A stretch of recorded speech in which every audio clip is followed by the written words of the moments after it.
Hey, book lovers. Welcome to While I Read. I'm Katie Dodrell, and today I'm going to continue my series in my isolation trope books by talking about thrillers and mysteries that are set in an isolated country house.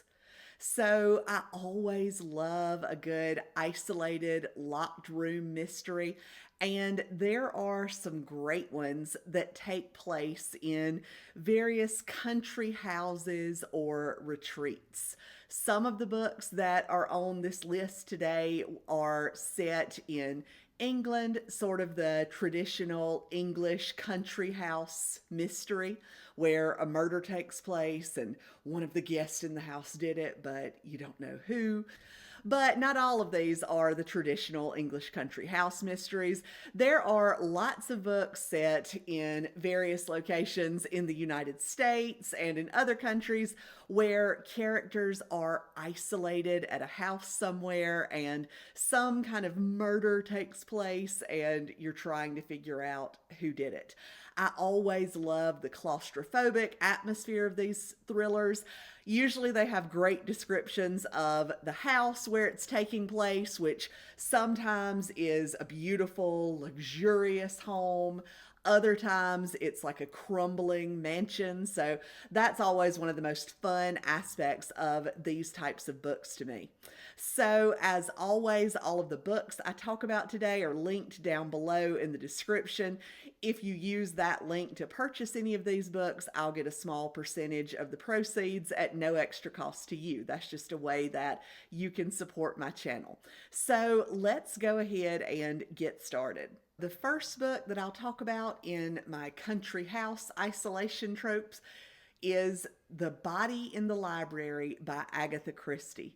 Of course, I love to start with the queen of the locked room mystery. So, this book is about a house called Gossington Hall, which is an old English manor house where this family called the Bantrys live. And one morning they wake up with the maid telling them that she has discovered a body in the library. So Miss Marple, who is Agatha Christie's wonderful spinster sleuth, she's just a little old lady who is very observant and a very good judge of human nature. She gets involved with trying to figure out who this body belongs to, who is this woman, and who is the murderer.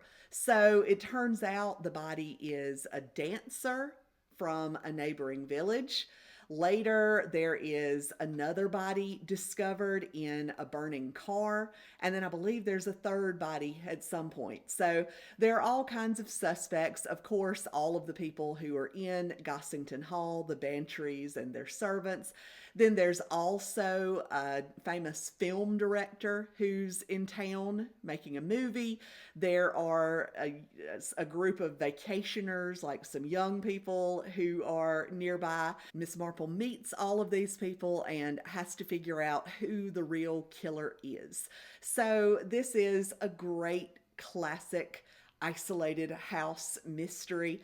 Agatha Christie books are always good. I really enjoy Miss Marple, so you should definitely try this one out. Next, we will go much more current and across the pond to the United States with A Killing Cold by Kate Alice Marshall.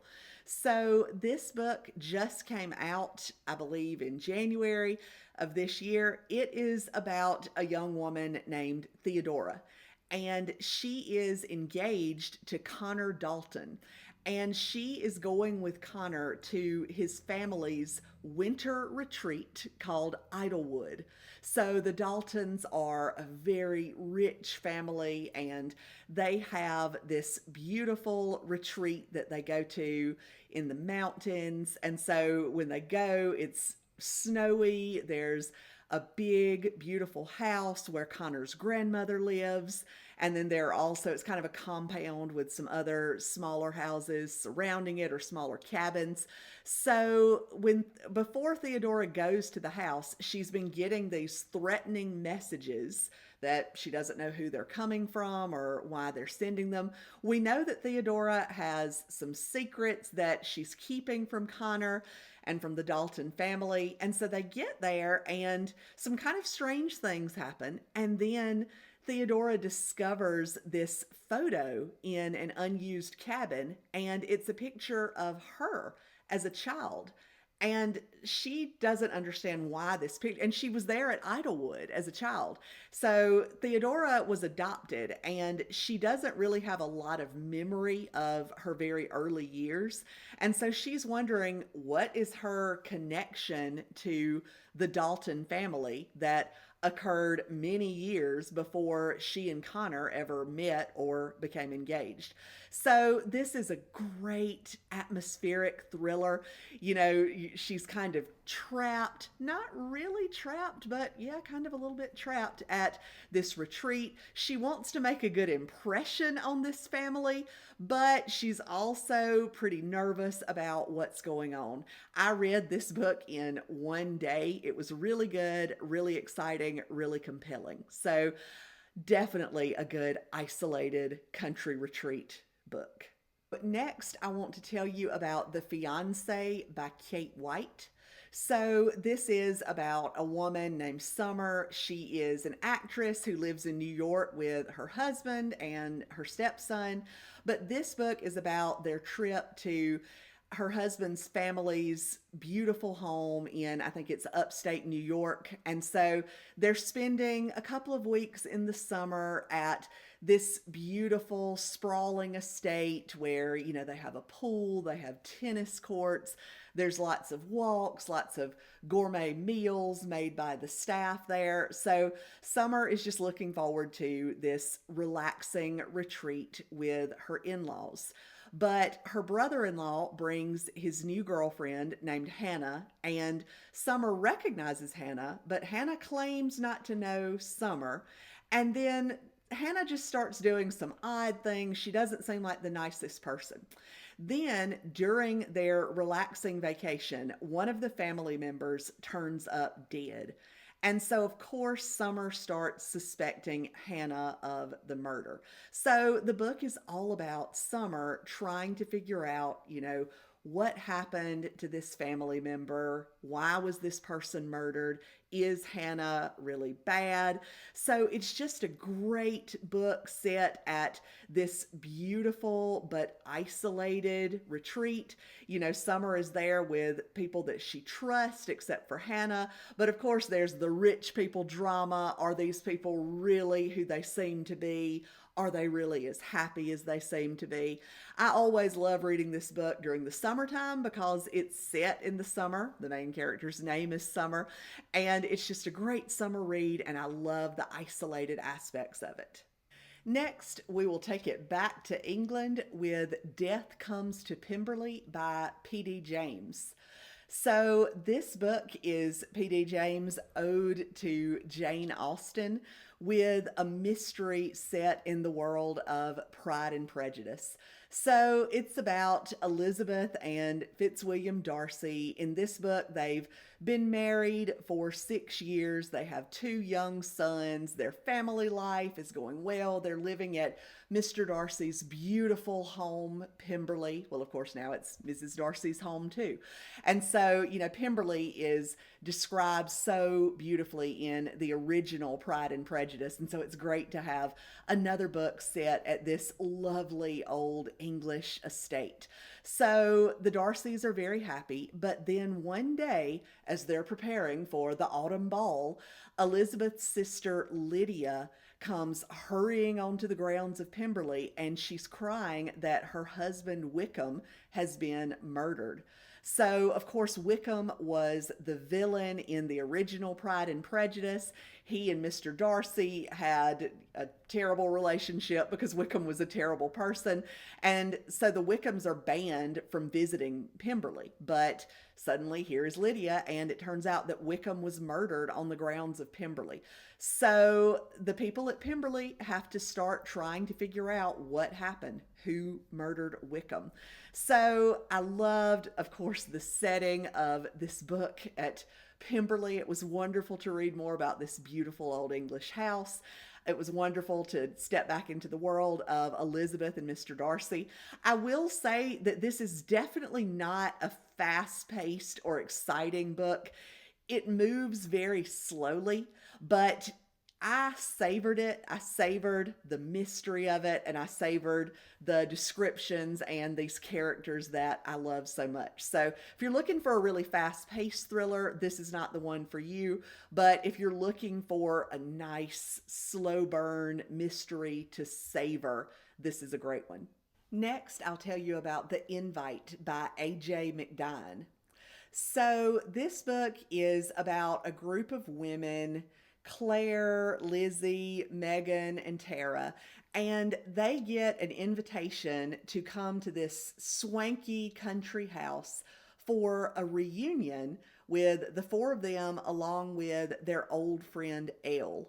So 20 years ago, they were in school together. They were known as Elle's Bells. So Elle was like the reunion or like the ringleader of their group. So they get this invitation to this reunion, and they all assume that Elle is the one who sent it. But then when they get there to this beautiful, isolated country house, Elle is nowhere to be found. And then some kind of weird things start happening, as they do in thriller books. All of the food is gone from the house. And then one day when they're driving into town, somebody runs their car off the road. And then they discover a dead body in the cellar. And so the women realize that there is something off about this reunion. So it's been several years since I've read this book, but I remember that it kept me interested the whole time. It was hard to put down, and I loved the isolated aspect of it in this beautiful, luxurious, isolated house where these women don't know what's going to happen. Next, I want to tell you about Magpie Murders by Anthony Horowitz. So this book it's like a mystery within a mystery. It's so good. So it's about this editor named Susan Ryland, and she has an author that she works with named Alan Conway. And so Alan Conway has this series about Atticus Pound, who is like a detective, kind of like Hercule Poirot. And people love the Atticus Pound books. You know, it's a great series. And so Susan is happy when she gets another book from Alan Conway.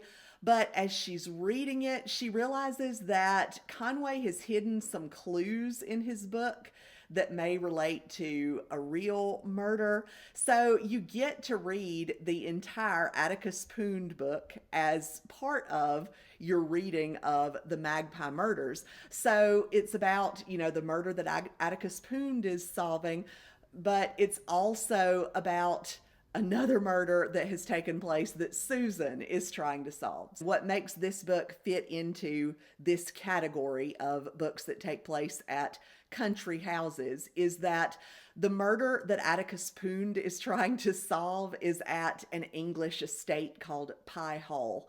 By the way, I'll be really glad when I can stop saying Atticus Pound, because I don't know if I'm pronouncing that name right, and it sounds really weird, and I'm probably saying it wrong and you're all laughing at me, so I'm not going to say it anymore. But anyway, you should try this book. The Magpie Murders is really good. Next, I'll tell you about The Weekend Retreat by Tara Laskowski. So this is about the wealthy Van Ness family. So there are 3 adult siblings, and they are coming back to their family's isolated, luxurious winery estate for a weekend to celebrate some family birthdays and just to sort of have a relaxing family weekend together. And so there are three siblings, and they're all bringing their significant others. So a couple of them are spouses who have been part of the family for a while. One of the significant others is a new girlfriend. So the book is all about them at this estate and about, the sibling rivalry, the unspoken tensions in the family members. There are some staff there as well who are just kind of weird, kind of mysterious. There's a storm coming. So, of course, they end up, isolated at this estate. They can't get away. So it was a very exciting, atmospheric, kind of claustrophobic book. We find out that the family are keeping all kinds of secrets from each other. So I really enjoyed this book. There's also a mystery guest. We get some chapters from this person's point of view where we don't know who this person is, but we know they have something nefarious in mind for the Van Ness family. So definitely a good book with that luxurious, isolated house as the setting. Next, I'll talk about Return to Wild Cliff Heights by Carol Goodman. So, this book is about a young woman named Agnes. She works at a small independent publisher in New York, and she gets the opportunity to work with the author of her favorite childhood book, which was called Wild Cliff Heights, and that author is Veronica St. Clair. And so Agnes goes to Veronica St. Clair's isolated estate in the Hudson Valley, Wild Cliff Heights, and she goes there to take dictation from Veronica St. Clair, because Veronica St. Clair is blind. She was in a terrible accident and she's blind now. And so Agnes is going to help her write her sequel to Wild Cliff Heights. So Agnes is staying at this crumbling estate that was the setting for her favorite book. At one time, this estate was a psychiatric hospital for wayward women. So there are all kinds of mysteries about this place and about the author, Veronica St. Clair. So this is just a great atmospheric mystery. It's set during the fall, and there's this little village in the Hudson Valley where Agnes goes down there and goes to like a fall fest or a Halloween party there. She goes to the library. There's a little coffee shop that she visits, but most of her time is spent at this beautiful but crumbling estate, Wild Cliff Heights. So it's a great book set at an isolated house. Next, I'll tell you about The Last One at the Wedding by Jason Rekulak. So this book is about a man named Frank. He has been estranged from his daughter Maggie for several years, but he's thrilled when Maggie calls him and lets him know that she's engaged. And so she invites him to her wedding weekend. He's going to be, of course, part of the wedding. And so the wedding is taking place at this beautiful, isolated estate in New Hampshire. So Maggie is marrying into the Gardner family, who are supposed to be this family of tech billionaires. And so Frank, he meets her fiance ahead of the wedding, and he already is just kind of like, what's going on here? This guy seems kind of sketchy. I'm not sure about this. But he doesn't want to, mess up his precarious relationship with Maggie. So he goes to this beautiful, isolated estate for the wedding weekend, and immediately things start seeming weird. He discovers that the locals in the town where this estate is located don't like the Gardner family that much. He has to sign a non-disclosure agreement to even be allowed into the estate. And then he gets into it. It's beautiful. There's a huge house where the Gardner family lives. There are lots of like guest cabins. There's a beautiful lake. And so everything is beautiful and luxurious, but weird things keep happening. So I loved the isolated atmosphere. I loved this beautiful retreat for this super rich family. I also loved the humor. Frank was a really funny character to me. He also has his sister along for the wedding and a foster child who his sister is caring for. And they added some just sort of a nice emotional depth to it, to the book, as well as some comic relief. So it was a very exciting book. It surprised me a lot, and I really love the isolated house aspect of it. Next, I'll tell you about The Chateau by Jacqueline Goldis. So, this is about this dream girls' trip to a beautiful French chateau. These four women 20 years ago met during a study abroad in France, and they are going back to visit the grandmother of one of the women. And so we've got these four women, and then the grandmother, Seraphine, who owns the chateau. And so there are all these descriptions of this beautiful chateau, of the lavender fields, of the wine. You know, there's all kinds of fun things like that. But there are also some sort of simmering secrets between the women, or secrets that no one knows. There are secrets about the chateau. Seraphine has secrets. And then one morning they find Seraphine brutally murdered. And so, of course, we're trying to figure out who the murderer is. So I really enjoyed the beautiful descriptions of the chateau in this book. The chateau is almost a character in itself because it's such an important part of the book. It was a little confusing to tell the points of view apart because we do have the four women as well as some other point of view characters in the book. But I really enjoyed that isolated aspect and that exotic, to me, aspect of a French chateau. The last book I'm going to tell you about is also set at a French chateau, and that is Nine Coaches Waiting by Mary Stewart. So this book was published in 1958. Mary Stewart is just the queen of romantic suspense. So this book is about a young woman named Linda who is serving as the governess for a little boy named Philippe. And Philippe is the Count of Valmy, which is the French chateau. But he is orphaned, and his aunt and uncle are raising him. So Linda goes there. It's just this dream job for her. Philippe is a really sweet little boy. And the people that she's working for, his aunt and uncle, seem very charming. But she starts to feel that there may be something going on under the surface. There's an accident where Philippe is nearly killed, and she starts to wonder if maybe it wasn't an accident. There's also Philippe's mysterious cousin, the son of the Valmys, or the son of Philippe's aunt and uncle, and he is Linda's age, and he's very handsome, very mysterious. So it's such a good, exciting book. It's not exactly as fast paced as a more current thriller might be, but it's one of my favorite books by Mary Stewart. I always love her romantic suspense books. It's at this beautiful Valmy estate, so there are lots of descriptions of the house. That's it for my isolation trope thrillers set at a country house or estate.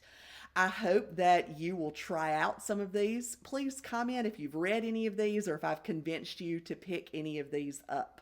Now, you go on vacation while I read.